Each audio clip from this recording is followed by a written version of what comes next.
The first stage of our tour begins at Arles. After crossing the Rhone River, it follows secondary roads through the banlieue, or suburb of Arles, then proceeds through pastures and farmland, following the course of the Petite Rhone until reaching a shoulder lane on a highway headed toward Saint-Gilles, then crosses the Petite Rhone into the marshlands of the Camargue.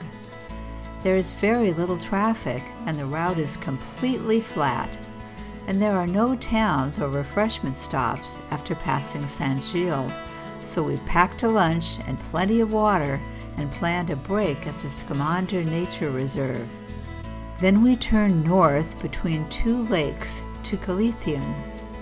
Here we join the Via Rona bicycle path, a paved bike highway that follows the Canal de Rhone-Set for 14 kilometers, then negotiates canal intersections before the route ends at the medieval gates of Aigues Mortes after a 51-kilometer ride. There is very little elevation gain, but also very few shaded areas on a hot summer day. We leave our hotel on Place Voltaire to reach the ramp and ride beside the Rhone. Before we reach the Tronquetaille Bridge, we leave the Rhone in order to wind our way through town and onto the bridge. This takes us over the Rhone, then through the neighborhood on the other side, winding around to reach the highway.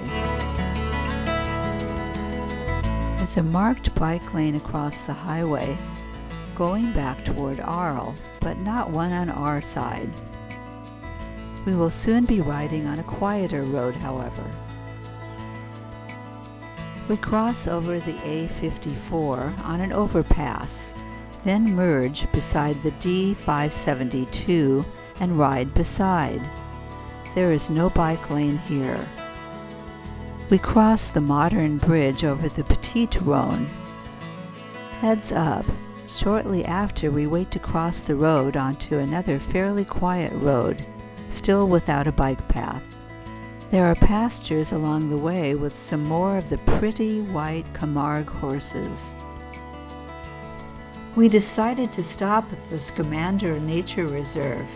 It has nice grounds, an information center, and picnic tables where we had lunch and some water before heading on. From Scamander, we're heading on to Aigues Mortes. These waterways and marshes provide a nice habitat for birds.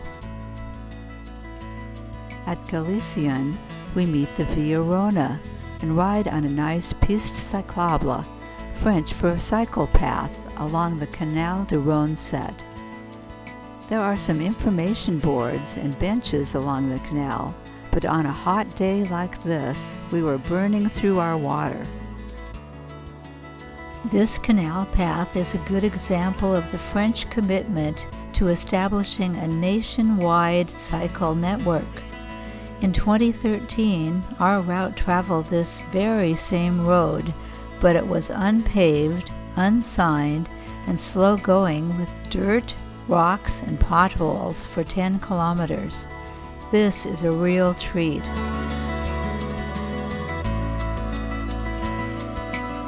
At this junction, the canal forks in two directions. A well-signed bike track leads us across the main canal, then doubles back beneath the bridge. Soon the path joins the other fork going toward Aigues Mortes.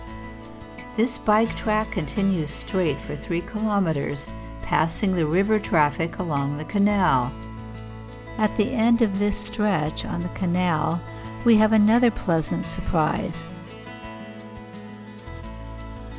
We leave the path to join the busy D979 with traffic entering and leaving Aigues Mortes.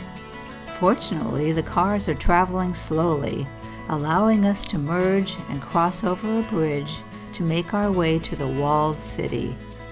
Before long, we enter one of the ancient portals into Aigues Mortes and head to our hotel.